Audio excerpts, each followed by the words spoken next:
The city of Valdosta is more than just their winning sports teams, their 100,000 residents, and their diverse foods.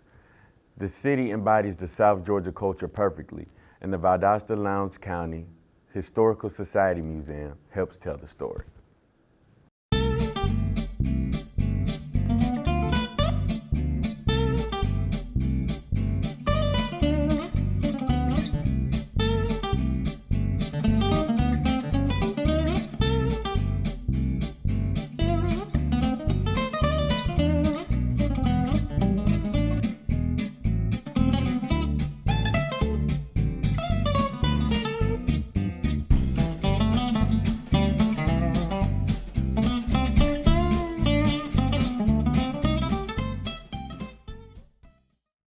The museum tells the tales of the former Valdosta residents and the impact that they had in their community and in the world as a whole.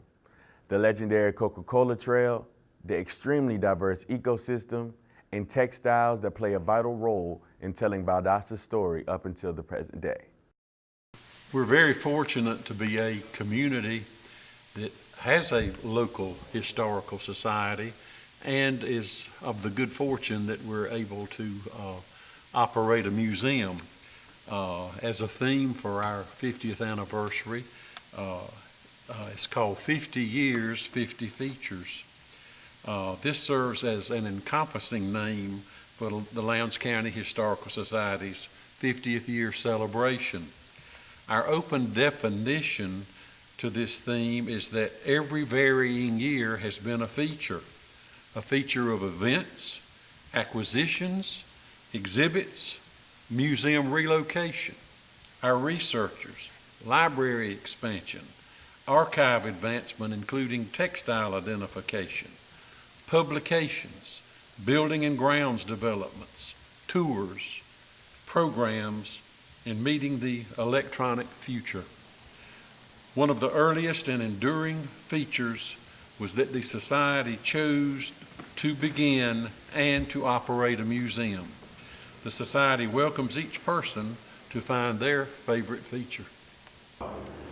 The Lowndes County Historical Society began in 1967. As we say, we're very fortunate. Some towns and counties have not even established historical societies. They're a tremendous amount of work. But this one began from a lady named Natalie Sermons Williams and a lady named Vera D. Hagen. And they were involved in historical cultural clubs here, and they just purposed in their minds and hearts and spirits that to do their best to get a historical society begun here. So they went to Dr. William Gabbard at Valdosta State, an esteemed professor. He had actually come to the school when it was still Georgia State Women's College in the late 40s. And they laid it upon Dr. Gabbard to become their helper in beginning the Lowndes County Historical Society. And those three are looked at as our founders.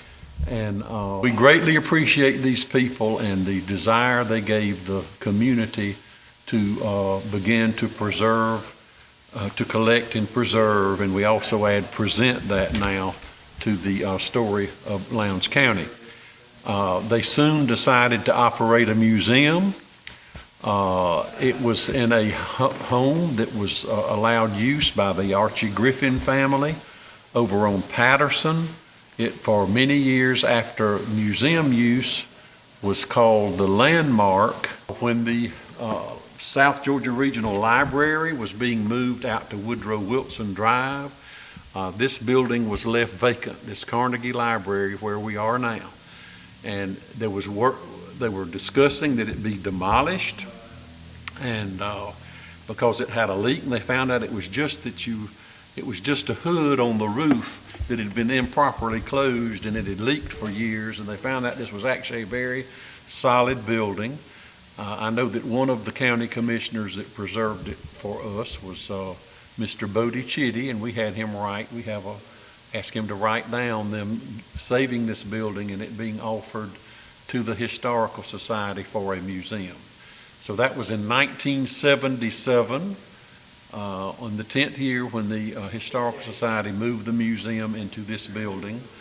And now the phasing studies are completed for the Bird Hospital immediately across Old Brigg Street out here to become more expansion for the Historical Museum.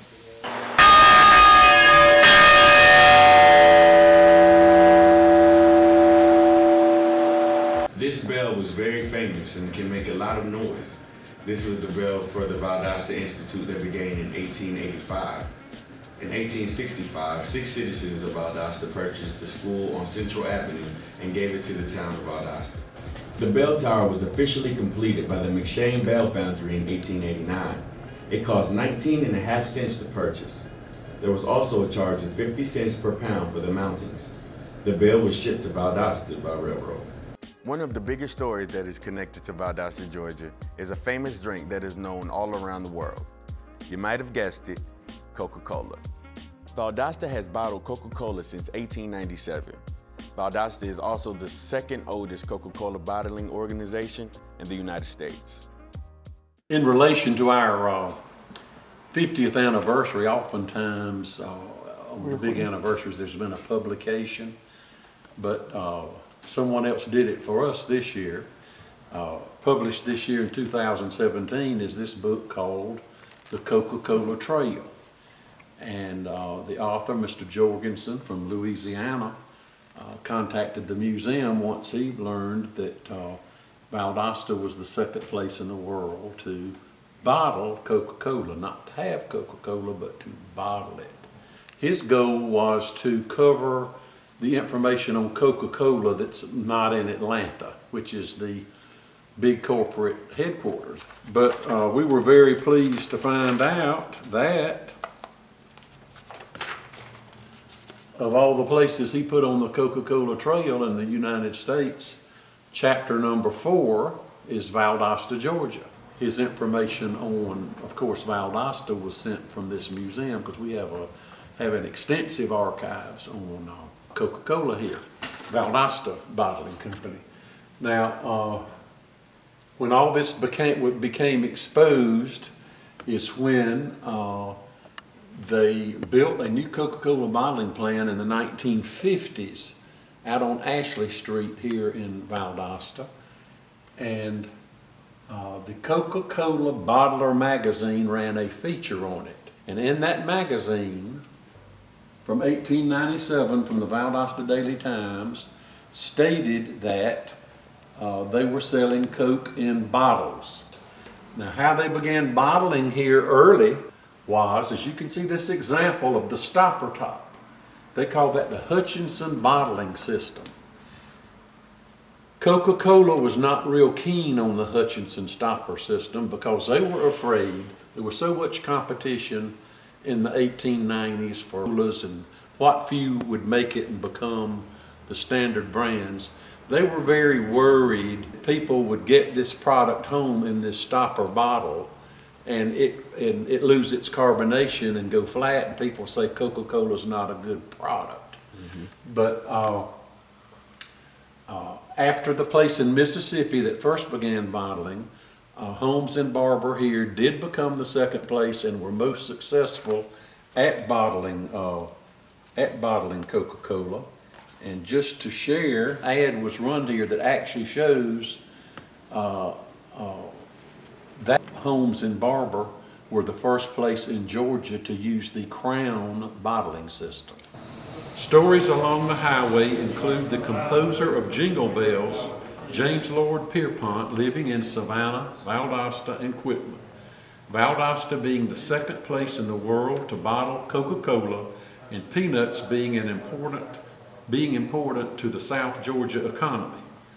So it may be said, if you drive US 84 singing jingle bells while munching on peanuts and sipping Coca-Cola, you're doing something very appropriate to the Wiregrass, Georgia Parkway. That's good, I like that. It's like eating peanuts and drinking Coke separately. You're going. Dad, you told me it's just eating peanuts and drinking Coke separately.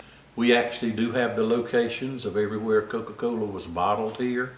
And as we say, as we expand the museum and have some room, we greatly hope to expand the Coca-Cola experience for people here, for those that so choose to apply their time to that function. Wiregrass County, named for its native tall grass, is the historic area of the South shared by central Georgia, southeastern Alabama, and the panhandle of Florida. The wiregrass ecosystem covers a vast area of the southeastern coastal plain, which spans from parts of Florida all the way up to North Carolina, and is slowly expanding to parts of the Mississippi. The ecosystem itself is what provides Valdosta with the resources it needs to produce the things that we're known for. Well, within our 50 years, and we're speaking of 50 features, but that may just be 50 features even within one element, but one of the big features was when we were asked to help with Valdosta Sesquicentennial in 2010 and find all kinds of different elements of information that had involved the city of Valdosta. As you can see, one of the slogans we found, this was basically the beginning of slogans, was promotionals beginning in the 1890s. Valdosta had acquired its third major rail line, and the rail line that made this city be what it is today, actually. But it was Gem City of the Wiregrass. We have since then found an emphasis a few years later, besides Queen City of South Georgia, we've seen the town listed as Queen of the Wiregrass. So the phrase that came off of the longleaf pine wiregrass ecosystem had even entered into slogans. One that was very interesting was finally finding out when they started using the phrase the Azalea City, which honored a lot of that, the fact that Mr. Drexel had planted so many azaleas in town, and they're part of the historic plantings even on the Valdosta State campus, or Drexel's azaleas. Of course, the better known ones are some of the newer ones, the beginning of Wintersville, USA, and the town being voted Titletown, USA in 2008. I would like to explain these first two.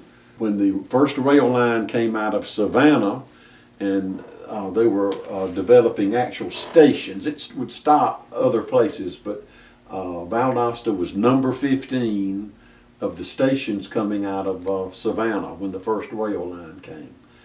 But one thing we included here that was not actually an official station, there are very few good early maps.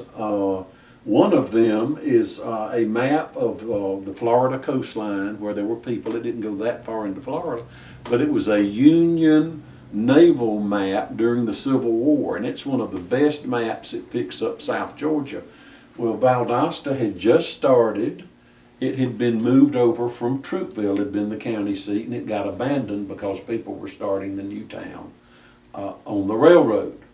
But I find it that the cartographer, the map maker for the Union Naval map maker, was evidently a very smart person that tried to figure each detail, because in our area it shows Troopville and then it shows Waldo Station, and we thought, oh my goodness, how did he come up with Waldo Station?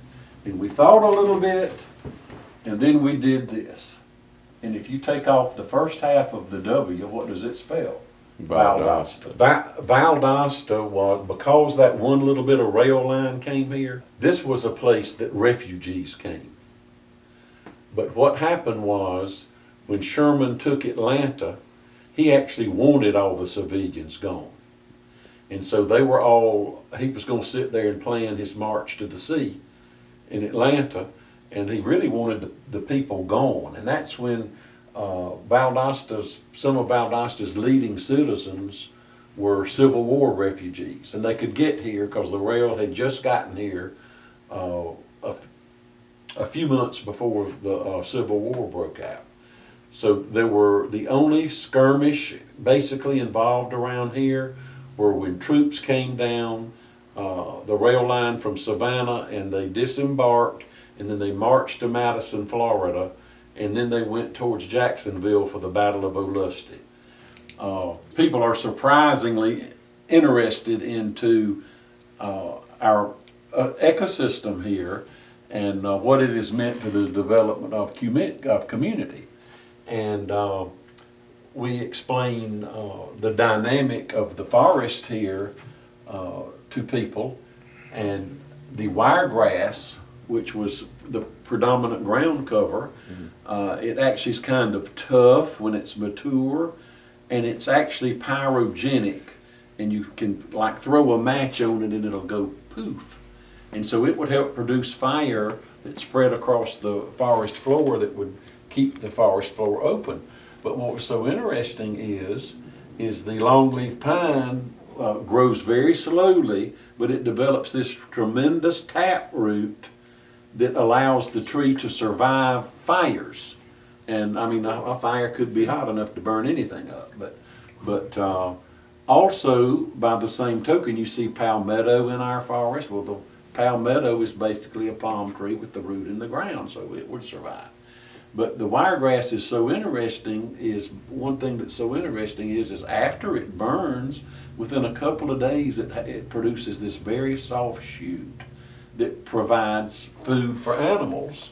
And a lot of the animals, the small animals during these fires, actually went into the gopher tortoise holes, which the gopher tortoise is almost, this is a good bit of its range right here.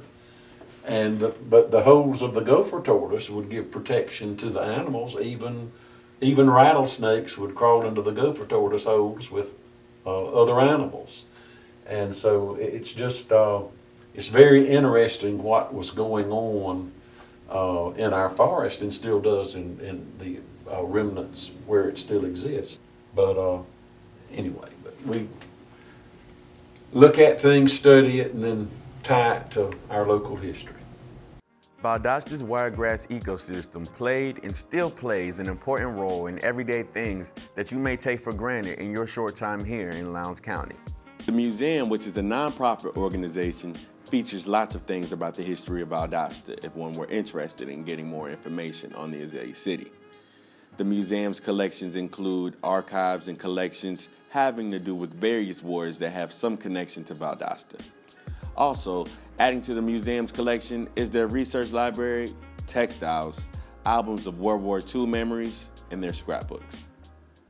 The question that often presents itself and often stumps people is, what is a textile? A textile is a various amount of different things, ranging from men, women, and children's clothing, college and high school memorabilia, flags, wedding attire, etc. The textiles were actually first started collecting in 1967. It was actually it was our second acquisition that came in. And so that was kind of interesting. But then later on, Orlia Tomlinson in one of our newsletters had asked for textiles to come in because it turns out that textiles are part of our history. The museum and staff take pride in preserving and showcasing the stories of those who have served our country.